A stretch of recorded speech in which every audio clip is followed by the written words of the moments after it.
These two guys survived the David Kahn era of Timberwolves basketball and live to tell about it. It's Flagrant Howls with Phil Mackey and Kyle Theige. Okay, was last night the greatest win in Timberwolves history? Forget about the Kevin Garnett the game against the Kings. Forget about the game 83 against the Nuggets. Was last night peak euphoria for the Minnesota Timberwolves? I was going to come in here today and be like, I think that was the best win of the season, but I knew you'd get on me because I've said that only 5 other times this season. But incredible. I mean, same stuff that we all tweeted out last night, but an incredible win. Not only against the defending champs, who have actually been, the Warriors have been pretty hot these last couple of weeks, but you're doing it without Carl, you're doing it without Rudy. D'Angelo Russell gets a tough whistle and gets ejected. Naz Reid is cramping. Jaden McDaniels, we thought, had a hamstring injury. Kyle Anderson has back spasm. Ant looks like he just needs an injection of hot Cheetos. Like, everyone is just tired because the Warriors... could actually, ironically, just use some time off during the All-Star break, potentially, but he's also fighting to try and get in, which we'll find out today. Yeah, I mean, it was just, it was really, I think Alan Horton, I retweeted this, but Alan Horton had like the best stat ever. So I'm just going to run to my phone quick. But it was twice in the last 2 weeks, Minnesota has rallied from double-digit fourth quarter deficits, obviously against Toronto and then last night against Golden State. Mm-hmm. Minnesota is now 7-157 over the last 5 seasons, down 10 or more in the fourth quarter. Mm-hmm. Chris Finch has been the head coach for 6 of those wins. So essentially, before Chris Finch got here, if you were down 10 in the fourth quarter, get to the ramps. Like, just get to the exits. You're out of here. And again, we've said our piece. I think Chris Finch has his ups, has his downs this season, as has pretty much everyone on this roster, everyone in the front office, everyone in the ticket set. I mean, everyone doing anything with this team has had ups and downs. You and I have had ups and downs. But Finch is a really good coach, and he coached the hell out of that game last night with his timeouts, the way he kind of banked on Austin Rivers a little more. I think he played 28 minutes. Didn't bring Luka Garza back, I think, in the second half. Just kind of rode Naz Reid as much as he could. So, incredible win. And that's one of the wins, Phil. I know we hate doing this, but that's the type of win that's like, okay, we can erase one of the Houston Rockets or Detroit Pistons losses that we're frustrated about. Because I'd rather have them both. But yes, right, that's true. But it's like, that was just did not see that one coming. So, they set themselves up, again, every time you win, you move up 5 slots in the standings. Every time you lose, you drop 6. But they wake up this morning in the 6th seed, and they got a lot of teams kind of clumped with them. I already saw Golden State's resting all their guys in Denver. Like, Memphis has a bunch of guys. So they're going to just need every win they can get. We keep saying that. But a really fun night last night and a really fun week for, like, Wolves Twitter, because it's pretty much just us against the world lately when it comes to the narrative around this team. It's also kind of amazing, too. I guess we can, early on here in this episode, we can give you the Western Conference playoff picture update. Every win and every loss moves. It's like a roller coaster. It moves you up 5. Oh my God, they're the 5 seed. And then they lose a game. And, oh, God, now they're back. Now they're, like, fighting to stay in the play-in because there's between, let's see here, the Clippers, even, like, dude, the Kings in the 3 seed, all the way down to the Lakers. There's 6 games separating the 3 through crazy. The 13 right now. And the Wolves, if the playoffs started today, the Wolves would be, they would avoid the play-in. They would be tied with Dallas for the 5 seed, but I think they would be the 6 seed based on tiebreakers here. So it's amazing. Like, a win like that, it's great on its own, but the fact that it just, like, bumps you back up to the 6, it's just, standings watching is a blast right now on a nightly basis with like 25 or 30 games left, man. What is it? 8 teams in the Western Conference, and there's only 15 of them. 8 teams have 25 or 26 losses. I've parody all that stuff. Like, I've never seen this. Obviously the Nuggets are kind of running away with it. The Grizzlies to a lesser extent as well, but just like you said, 3 to 13 are pretty much all a good week away from being a top 5 seed and a bad week away from being out of the play-in. That's crazy. So yeah, you're right on my last point. It would be nice to have one of those Pistons wins. You know, if they're 29 and 25, they're the 4 seed. So one win just bumps them up. But incredible win, incredible gutsy win against the team. Naz Reid, who I think we're going to talk about, was fantastic. Anthony Edwards didn't look like himself, but gave you buckets in overtime when you needed it. D'Angelo Russell was kind of that guy again who kept you alive when you were, I think, down 14 and kind of just shot them back into it and then got kind of a weird whistle to fall out. But everyone contributed from 1 through 9, and it was a really good win against a team that I know a lot of people are watching, because when Golden State plays, the world watches those games, and to have the Wolves pull it out was pretty cool. Yeah, Anthony Edwards, it's hard not to talk about him for podcasts at a time, but a game in which he was having trouble knocking down threes. He shot some free throws, but he wasn't looking like himself. He turned the ball over a bunch. But at the end, okay, it's overtime, and the Warriors are making a concerted effort to try and make sure the ball goes to somebody else. And there was that play where I'd have to go watch back to see where the trap started, but he was like 5 or 6 feet from the 3-point line, and they trap him in the half court. And ordinarily, he'd like playmaker Ant would pop out, and he would, okay, let's start the spin cycle now, find someone. He dribbled around the trap. It was incredible. And then zigzagged his way into the lane, into the trees, and wound up sort of weaving his way around for a left-handed layup that kept the momentum going forward. That was a superstar play right there. That was, you can throw defenders at me. You're the Warriors. You can throw your whole thing at me. I'm just going to dribble around everybody and get to the rack with my left hand. He went 1-on-5, and he scored, and they needed the bucket. I think it put him up 5 with like a minute left. Also, too, what's really cool, that's a really smart play to bring up. Couple possessions later, again, when they're trying to ice the game, they kind of double him again. They put Wiggins on him. Wiggins does a really good job of defending him. And instead of forcing a bad shot, what does Ant do? The same thing he did when he had Jaden in the corner against the Jazz. Throws it to Naz. Lets Naz make a play. Naz misses the 3 and immediately goes and gets his rebound, dunks it, game over. So his ability to, again, is there has been another resurgence of, I don't know, man, like hit pieces on Anthony Edwards this last week or so. He continues to make the right play, and even in a game when he's not maybe making the impact that he usually would, he still gives you clutch moments and makes the right play more and more often. That just is like, what else can you want from a kid who turned 21 5 months ago? Yeah. Okay, before we get into the Naz Reid appreciation and forward-looking questions portion of this podcast, so you mentioned the national media. What have you sort of seen? I know you've got a rant in the bag here somewhere, if I can draw it out. We did this about the All-Star stuff earlier in the week, you and I, and you being more mature and more professional and just a better human than me kind of was like, you know what, who cares? Who cares about what the national media says? And you were right, because All-Star stuff, shoes, all those awards, like whatever. It hit different, though, on Wednesday when someone I love. I think Ryan Russillo is one of the best. He has a great podcast. He actually watches the games. He says it on his own podcast. I have no life. I just watch basketball 24/7. He did a 8-minute thing on Anthony Edwards, and he praised Ant, and he said he could be one of those 5 guys that is a franchise changer. But it was dangerous in how he did it, because he essentially shit on all of the guys that are on Ant's team and then started to lay the groundwork for the Anthony Edwards trade demand. He said it. He was like, how much longer is Ant going to put up with this and not having anyone around him that he can trust? He did 8.5 minutes straight on the Timberwolves and did not mention Jaden McDaniels' name once, who is... I feel like Jaden McDaniels is like not on the national radar, even though he's one of the best wing defenders in the league. But then, so again, you were right in putting me in my place and be like, hey, chill out. But if you don't have Jaden McDaniels in your national conversation, then I don't want to subscribe to your stuff. I don't want to pay for your paywall. I don't want to listen to that, because everywhere else it's like he's the 10 best defenders in the league. And some of Russillo's stuff too was just like, I don't like D'Angelo Russell. He called D'Angelo Russell the worst basketball player in the league. Now, you have had your issues with him. I've had my issues with him. But he's also had now 5 weeks of some of the best play ever. I mean, Kendrick Perkins last night called D'Lo and Ant the best backcourt in 2023. Yeah, that's a little aggressive. Aggressive, but it's also like at least someone acknowledges that, yes, the one game that D'Lo was really bad the other night, that they lost to the Kings, he was really bad. But the night before against the Kings, he had, 7 made threes? Last night he goes 7 made threes again, 11 for 23, so just under 50%, and led the team in scoring. It's just, I don't care if you shit on the Wolves.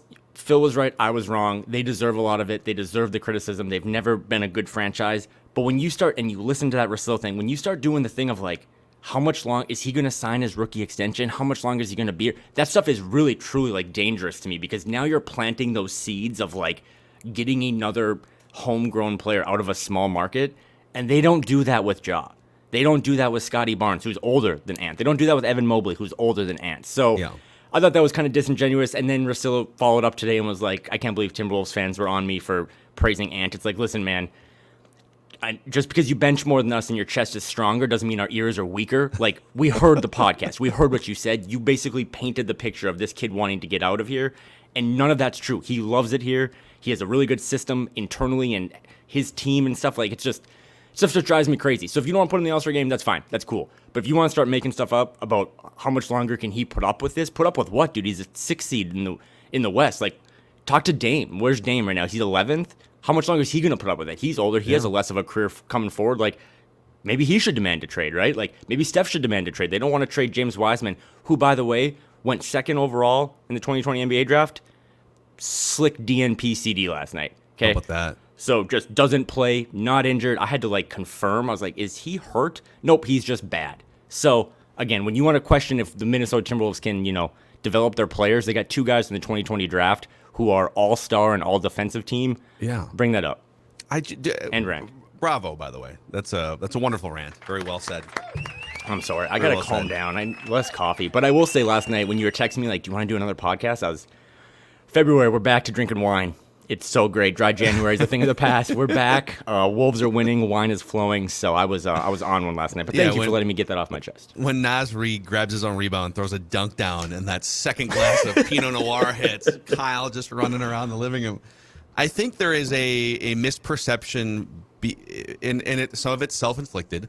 Yep. The Wolves definitely paid a lot in draft capital and player capital for a divisive player in Rudy Gobert. And then they compounded that by starting very slow, by starting 16-21 in the 2022 calendar year portion of the season. And they had a come-to-Jesus player meeting. I think the overpay, if you will, on the trade, and then starting slow validated everyone's thoughts about this train wreck franchise, right? Well, classic Wolves, they make a desperate trade, and then it blows up in their face. And everyone, December 31st, everyone just said, could write those guys off. Yep, they're going to probably have to trade Cat. Anthony Edwards is going to get pissed off. But if you take the temperature of the room from January 1st through February 1st, that win last night, and I get it's a small sample size, but it feels like this thing is progressing forward. I don't think you're going to see them all of a sudden lose 9 out of 10 games, knock on wood.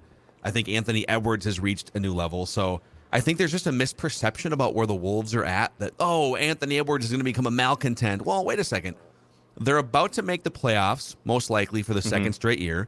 I think there's a better chance to me that they climb up to the 4 seed than fall out of the 10. Agreed. Even though everything is scrunched together.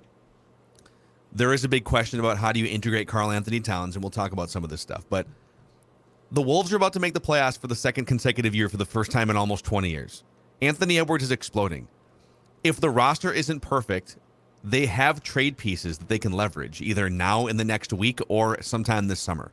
There are things that can be done. There are moves that can be made. They could move Karl Anthony Towns off of the team for assets if they needed to. So, to act like this is some dead end and they're screwed and floundering, it's still ascending. It might have to look different in a year from now, but it's ascending and it's becoming Anthony Edwards' team. And those are all good things for the Timberwolves, even if you remove bias. We follow this thing closely and probably just kind of know the temperature of the room more than the national media, which I don't even blame for writing them off. They have to force people to think that they're relevant. Yep. Go win a playoff series, and then people will say, oh, okay, interesting. Anthony Edwards led the Timberwolves to the second round of the playoffs for the first time since 2004, right? Yep. And again, Phil, I want people listening to this. Phil is the smart one here. I am the petty loser. It's just that if I'm the smart one here, then we're in bad shape. That Russillo pod not only does he do 8.5 minutes, and he never mentions Jaden. He's like, I don't know if Ant has any running mates with him. It's like, dude, what about the kid next to him? That is all defensive, all worldly. But then he had Raja Bell on later in the podcast, and they went on this kind of random attack about Raja was like, I don't want to hear Ant talk about what he eats anymore, eating Cheetos, which it's like, okay, that's fine. We kind of did the Popeyes Gate thing too, but that same energy wasn't there when Giannis was talking about the first time he had a smoothie, or Joel Embiid talked about when he had Shirley Temple. People love that shit. If Ant wants to eat Cheetos and then go drop 30, 10, and 8, can we keep that same energy with that? So It was the Russillo thing. I don't want to say going over the line because that sounds like I was offended and I wasn't. But it was just when you start talking about how much longer will this guy be happy there when he's one of the happiest players in the world. It's weird. But and then yeah, too, to your standing point, like Golden State, they have a lot of issues. Phoenix has an aging Chris Paul. Utah, who knows what they're doing? Where's Zion Williams? Like there's a lot of teams below the Wolves that also have issues. And it kind of one of my friends texted me the other day when you said like they're talking about the Timberwolves like it's December or November. One of my friends texted me the other day and he's like, what's all this stuff about the For You page on Twitter?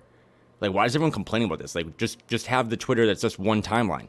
And I was like, what are you talking about? Like, everyone has Twitter on their phone and has these two weird tabs and the For You page sucks. And he's like, oh, sorry, I hadn't updated my phone in 2 months.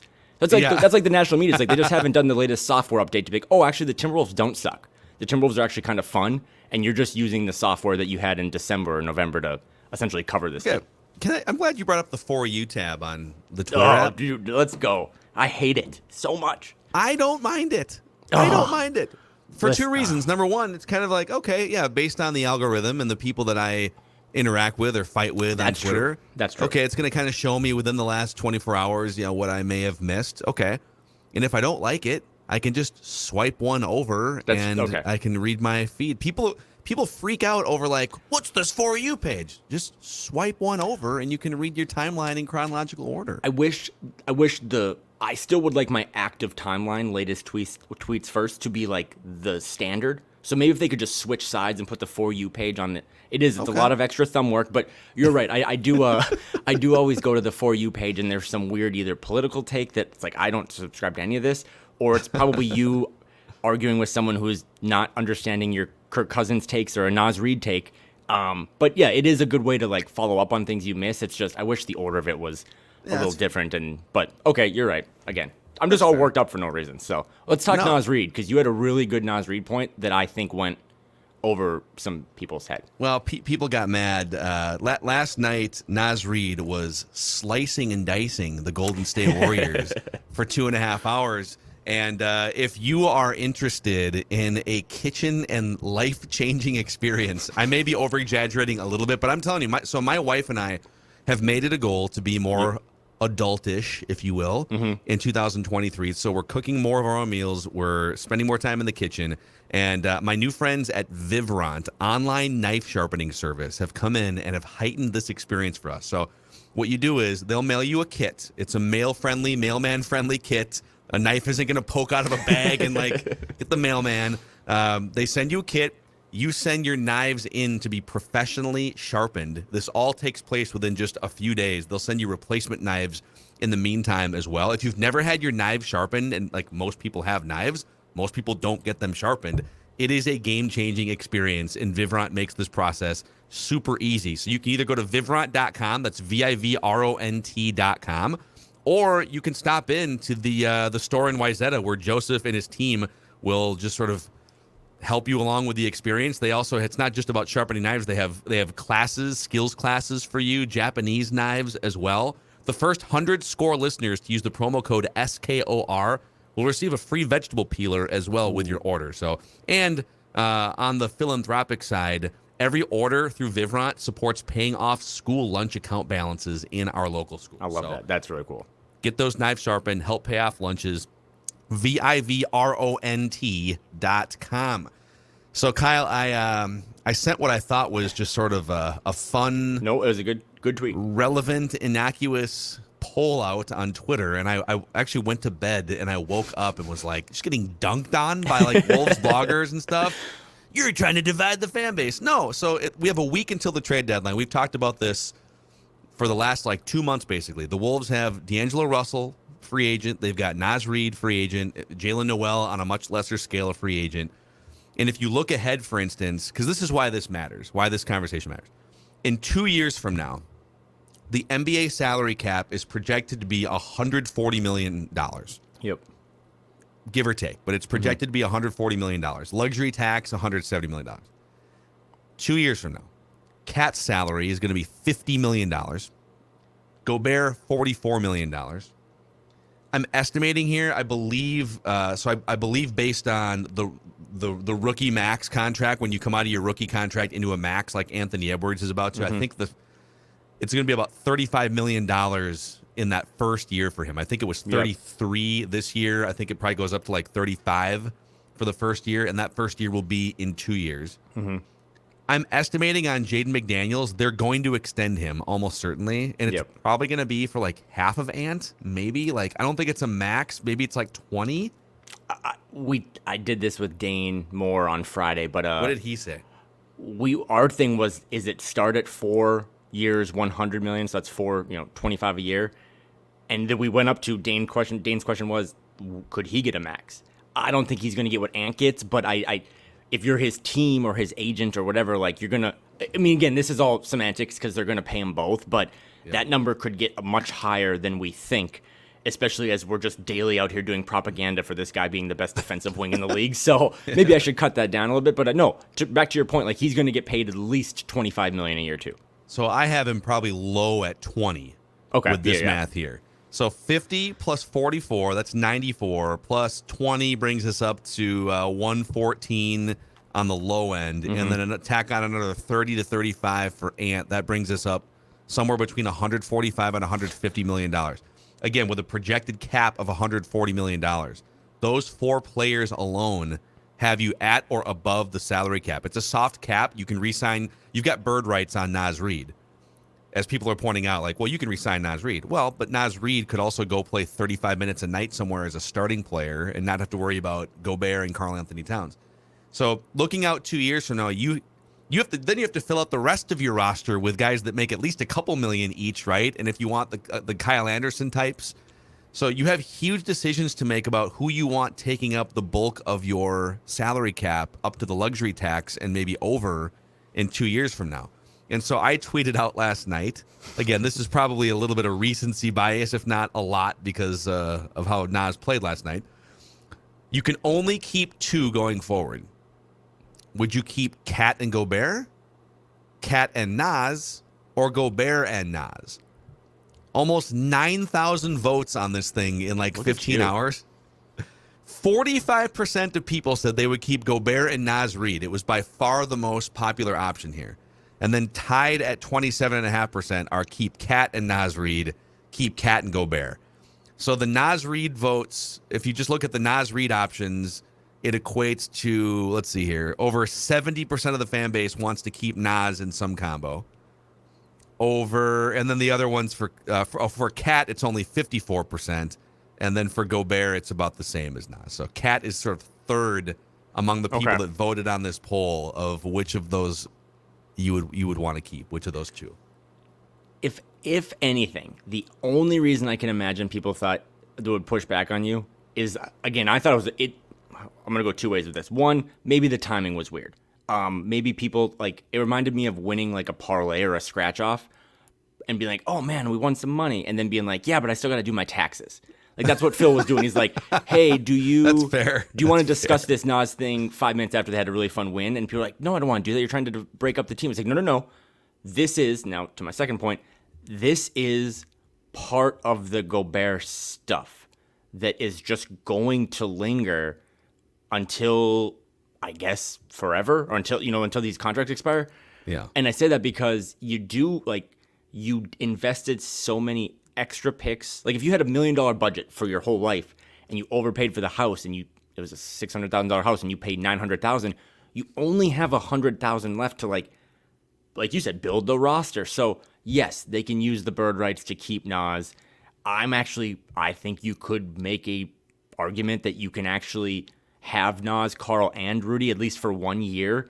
But to your point of this roster getting really expensive down the road, that's real. Now, do you want to discuss it on Wednesday when they beat the Warriors? I get if people don't, but Phil's point is valid, and it's like, this is a decision you're going to have to make because the Rudy thing was so expensive and invested so much assets that, like, every move moving forward now is a little more important and a little more dangerous. And yeah, if Naz does 4 years, I don't know, $32 million, would you just swallow that $8 million a year and just we'll figure it out down the road? Yeah, for sure. But I don't know if he's going to do that. But I don't know. But it's his choice, Right. Like, I mean, he might want 4 for $60, and if you do want to add $15 million to the bench for your third center, like he can play power forward. He can do so many things. He's also durable. He plays all the games basically, but I don't think your question, other than maybe just the timing, like it's a really good question, and this team has to figure this out. And you're compromised because the deadline is in a week from now. I mean, Dane tweeted out today, like, is Naz now officially on everyone's radar worth a first-round pick?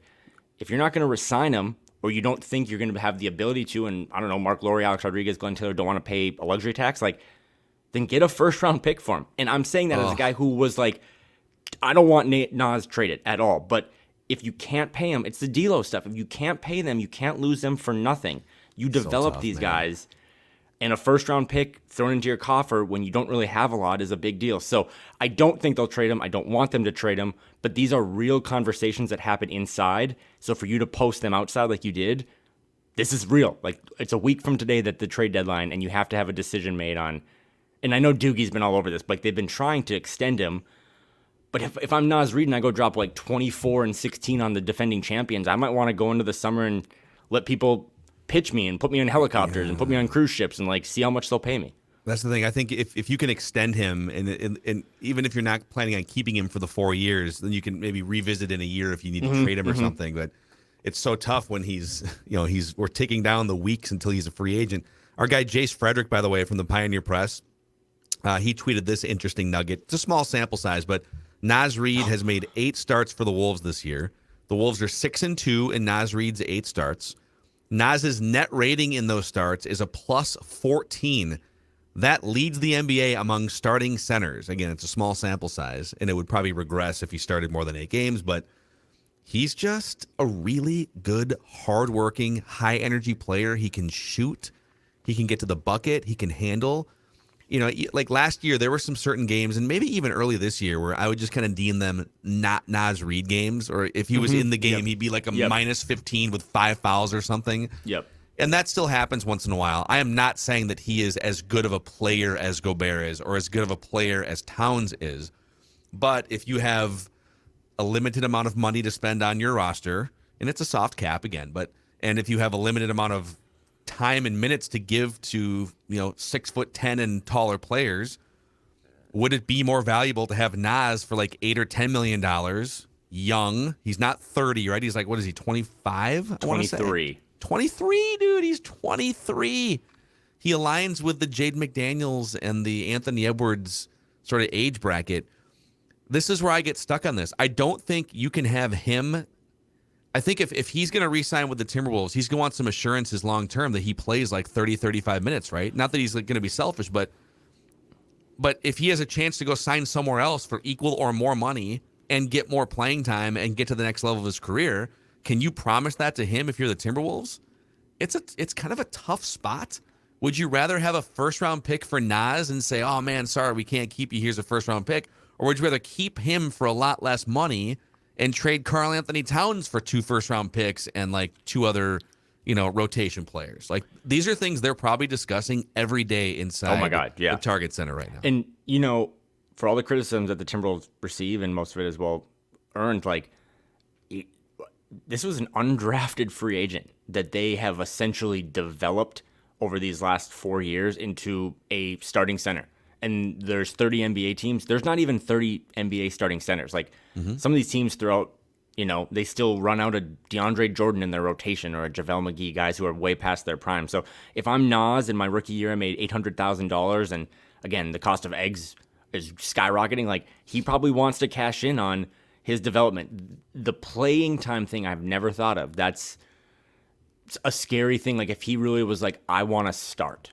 And Naz Reid is like one of the most humble, competitive guys in the league. He probably wants to start. If he wants to start, and he that's plays like 18 minutes a night, dude. He averages 18 minutes a night right now. Then that's probably a deal breaker, because again, as I said last time too, like, whatever you decide to trade, I think at some point, because just this is the NBA, at some point someone's probably going to get traded. I think Tim Conley has another blockbuster trade up his sleeve. Is that summer 2023? I don't know. That might be summer 2025. Maybe that's Carl. Maybe that's Rudy. Who knows? But for now, I'm just really in favor of just trying to keep as much talent as you can and making it essentially Mark and Alex and Glenn's problem to pay the bill. I mean, you have a competitive team now. I think in February is when ticket renewals start up. Like, this team's on the ascending.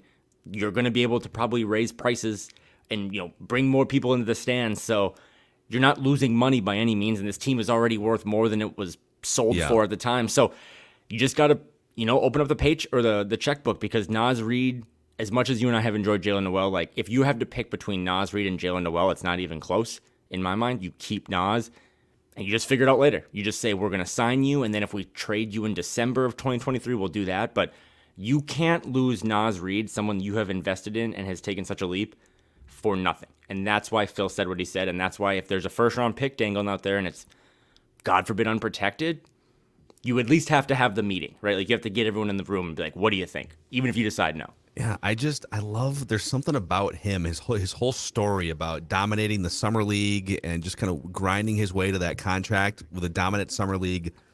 And then, okay, we're going to give you a few minutes here and there, your rookie year, you're 20 years old. And he's just like, every step of the way, he's had to claw and scrape, and he plays like it. And I think his teammates respect it. The fact that his teammates will just stare off into the abyss with media around and say, Naz Reid. Like, there's a certain gravitational pull he has that Gobert and Towns don't necessarily. And he's not as good as those guys are. But there's some intangible peripheral things here that have value that don't show up in a box score. And if you want to go to the box score, so he's averaging 18 minutes a night. If you were to go per 36 minutes, like around the amount of time that a starting player would get you, 36 minutes a night, he averages 21 points, 10 rebounds, 2 assists, steal and a half, 2 blocks, shoots 53% from the field, and he's like a league average 3-point shooter. Again, for a 6'9" guy. He's not the 3-point shooter that Towns is, but the ability to get up and down the court, play with energy. If he doesn't need to be a high usage player for any night, you don't feel guilty about it. Because there's some nights where with Towns and Gobert, you're like, oh my God, we're paying these guys like $40 million. He's just kind of standing in the corner here. Like, you feel obligated to work things around them, even if you're like winning a game. It's like, oh, you got to get Gobert a couple lobs here, or he's gonna get salty about it. Like with Naz, you don't feel that pressure. It's like, yeah, if there's a game where he just doesn't do a lot, it's okay. It doesn't matter. Like Walker Kessler, whatever. Yeah. He's just just a guy. And he's a guy for sure. No, and what you're saying is right. And then I always try to think about how you cover football. Naz making $1.9 million this year. If you have one of those Naz nights where he just can't defend whoever the opponent is, then you can sit him.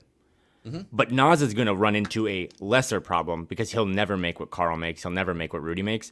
But Naz will need to continue developing, because next year, if Naz does sign a crazy 4-year, $60 million deal, and Naz is making 15 next year, well, then you can't have Naz nights. You can't have that night where it's like, Naz doesn't have it tonight, we bench him. It's, nope, you make 15 million, you got to go out there and get cooked. So he needs to continue to develop like any player does, whether they get paid or not. But also, I'm thinking that playing time thing you said is just stuck in my brain. If that was a deal breaker for him, then yeah, they're going to lose him.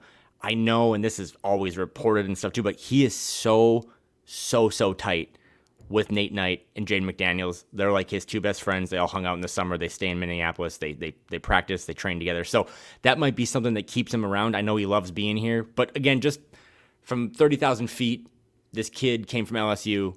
He said it, not out, like he was fat. He was out of shape. And I've never really seen a guy in 4 years develop.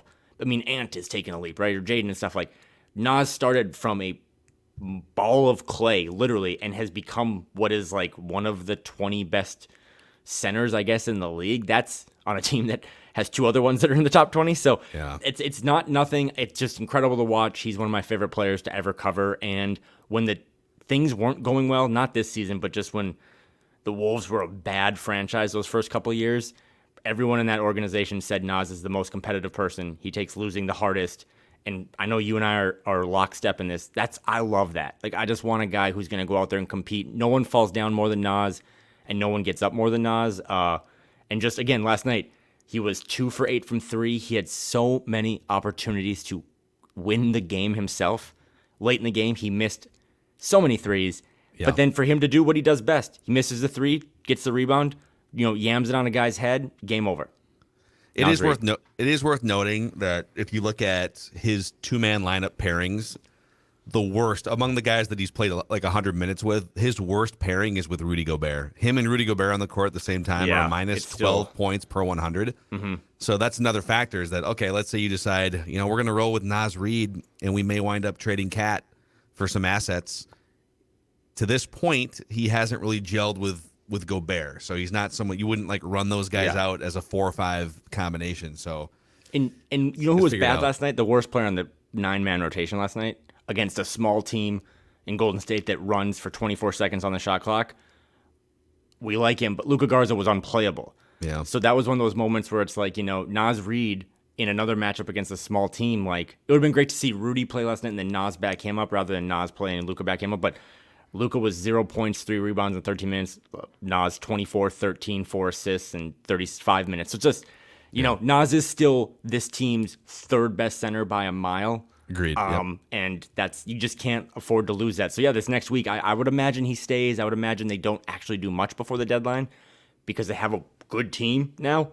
But it's a conversation that they're having. I know that for sure. So when you brought it up, it's a good conversation to be discussed. It's so hard, even if it's uncomfortable.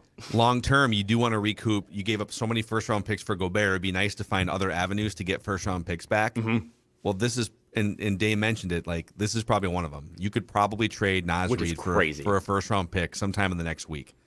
And now you got some assets back here for future drafts. But you'd also be removing one of your best rotational players in a stretch run in which you're trying to do some damage and win a playoff series. And the same with D'Lo. Like you could, at this point, I don't know what the exact value of D'Lo is, but this version of D'Lo on an expiring contract, I don't know that it could get you a first round pick. I don't know the type of team that would even be looking to acquire him, but he's valuable right now. Mm-hmm. If you were to trade him for something out of fear that he'll walk for nothing, it would help you long term to get an asset for him, but it would also really hurt your chances of doing damage if you get this version of D'Lo the rest of the year and you remove him. It would, and some people are probably listening to this like, why are you guys even talking about trading Naz and D'Lo? It makes no sense. Long term, if those guys walk for nothing and you're already without all these first round draft picks going forward, it's poor asset management if those guys walk for nothing. It really is. No, and I don't have an answer. It's crazy, dude. It's crazy. It literally it is a weird damned if you do, damned if you don't. And again, I think the front office has just a ton of smart people in it, and I think they're comfortable with these conversations or these situations. But the Gobert trade, when you are a small market and you did overpay and you gave up extra assets, like you just have put yourself in a situation where every decision you now make needs to kind of be correct. So yeah, if everyone listening to this knew and Naz was just open about it, he's like, yeah, I'm not resigning here, then you got to move him. No matter what it is, because you need, this season matters because you're kind of all in and you're trying to win as many games and do something here. But you also have to have a long-term vision too. And it's like, if you knew, which we don't at all, that Naz wasn't going to stay here past this summer, then you need to start accumulating assets because those assets become other Naz Reeds or you put them in other trades. Yeah. So I don't know. It's a great question to have. I'm glad you kind of brought it up, even though some people aren't. But I have no answer what you do. It's just that's what makes being a GM or a president tough in the NBA because, are you focused on trying to win a game in February 15th? Or are you focused on trying to have a little more competitive, well-fitting roster in December of 2023? And are you trying to put assets around Anthony Edwards long term? What are those assets? So he doesn't demand a trade. But at the end of the day, this is a really fun team to watch right now. They've got one of the best records in the NBA since the beginning of the calendar year, and they just beat the Warriors in overtime, a fully stocked Warriors team that's been really struggling on the road for some reason. But I think I saw they hadn't won a game in overtime since 2017. The Wolves? No, the Warriors. I don't know if that's accurate. I think last night I saw they were 1-2 in overtime this year. Okay, that's probably not right then. So there's no way, dude. That would be an amazing stat. We'll cut that. No, the Warriors. Actually, the Warriors. There was a stat though about them like blowing double-digit leads. I mean, watching them as well last night to do a little game recap. Like the Golden State Warriors basically have 7 players that they can play. They're getting nothing from James Wiseman, who again was drafted 2nd overall, Moses Moody, Jonathan Kuminga actually was kind of nice last night, but he doesn't play a lot. Like that's another team that like they have way less of a window. Obviously, they're far more likely to make a playoff run or win another title than the Wolves right now. But you got a bunch of guys in that team that are on the wrong side of 30 that have some contracts coming up, and you got these young guys not developing compared to a Wolves team that, yes, also has some high-priced guys that are 30 or under, and also their players are developing. So it was kind of a crossroads last night for those two teams. And I know, Warriors Twitter was just a dumpster fire, wanting to fire Steve Kerr and stuff. So it'll be interesting. You know how it is. You know how it is with people, but I actually don't know how it is coming off of a dynasty and wanting to fire the coach. I don't know how that is. I think that franchise or that fan base is just frustrated because they have all these young guys, and it's like they're kind of doing the 2 timeline thing too. And it's like, dude, you don't have 2 timelines. You got 1 timeline. It's as long as Steph Curry plays. And I don't know I think it was first half last night, but they put Jaden on Steph, and Jaden did his damnedest to kind of keep Steph locked, in tow. I think Steph finished maybe under 30. He still had a good Steph night, but man, Jaden McDaniels in the first half had a possession where he played elite perimeter defense on Steph Curry, and Steph just shot his 3 higher and more arc and hit it anyway. And I felt so bad for Jaden because it's just like that dude's unguardable. Yeah, it's ridiculous. So for Jaden to slow him down as much as he did, it sounds like Jaden should be okay. He left the game with what deemed to be cramps. We've all heard that before with this team, but if he can come back on Friday. Because it was a calf situation, so hopefully it's not yet another calf strain or tear. Hopefully, when Josh Okogie left this weird Lakers game a couple years ago with cramps, then I was like, actually, he might have torn his hamstring. I was like, I had nightmares of that. But it sounds like Jaden should be okay. Hopefully he can play on Friday because, again, one of your favorite teams is coming to town tomorrow night, the Orlando Magic, and they are kind of a wagon with young talent as well. So it's not going to get any easier for Minnesota, but getting a win against the defending champs was big. You can't sleep on them. By the way, the Warriors did beat the Hawks a month ago in double overtime. Klay Thompson scored 54 points in that game. Fire your stat guy. That was a great stat by me. They haven't done anything since 2017. Actually, they did it last month. So good job. And then, so the upcoming schedule, the Magic on this Friday night. The Magic started 5-20. They're now like 5 games over 500 since that bad start, including 3 wins over the Celtics and a win on the road last week over the Sixers. And then you get a home and home against Denver, followed by road games at Utah, Memphis, and Dallas. So this was the start. Really going back to the New Orleans game on January 15th. This is a stretch of 1, 2, 3, 4, 5, 6, 7, 8, 9, 10 playoff opponents out of 11 games, and the Magic playing like a playoff team the last 30 games or so. And you have started that stretch 4-1 going into this Orlando game. So, you know what's crazy too is that obviously they have that players only meeting the last night of 2022 against the Pistons. Just a terrible loss, embarrassing performance. They're 12-5 in 2023. That's tied for the best record in the league. And I was just kind of looking at this, but their loss, they did have that bad Pistons loss again on the 11th, bad loss. But then 1 point to the Jazz, 4 points to the Nuggets that they were kind of winning that game. I think that was a national TV game. They had that game, yeah. Just a bad performance against the Rockets, but a couple points, and then a Kings game on Monday that's like, we all thought, even though I said that you always split those series, like, they should have won that game. They kind of shot themselves in the foot. So, again, you can make the same case for some of the wins being close, but it's just a different basketball team since they all got in the locker room and, yelled at each other. It's been really cool to watch. So, again, if you go lose 6 straight, everything we're talking about right now is kind of meaningless, but they just continue to kind of grind out these wins, and we are in the dog days of the NBA right now, right before the All-Star break, where teams are just trying to get to February 26th or whatever. So, impressive stuff. Lots of questions to be answered, whether it be this week or this spring or this summer with the roster. But you're getting everything you want out of, a contract year D'Lo, a third-year Leap Ant, a hot coach in the league in Chris Finch. You're kind of getting everything you want right now. It's all gelling, and you still have these big picture things like when does Karl come back? How does Rudy still fit? So, good stuff. Love it, man. This podcast continues to be a blast. Thank you guys. Yes, thank you so watching much. Or listening. If you could click the subscribe button and the like button on the YouTube channel here, the Score North YouTube channel, to help spread the word about this. And if you listen on Apple Podcast, a 5-star rating and a positive review goes a long way to help spreading the word as well. All right, he's Kyle. I'm Phil. This is your favorite Timberwolves lifestyle podcast.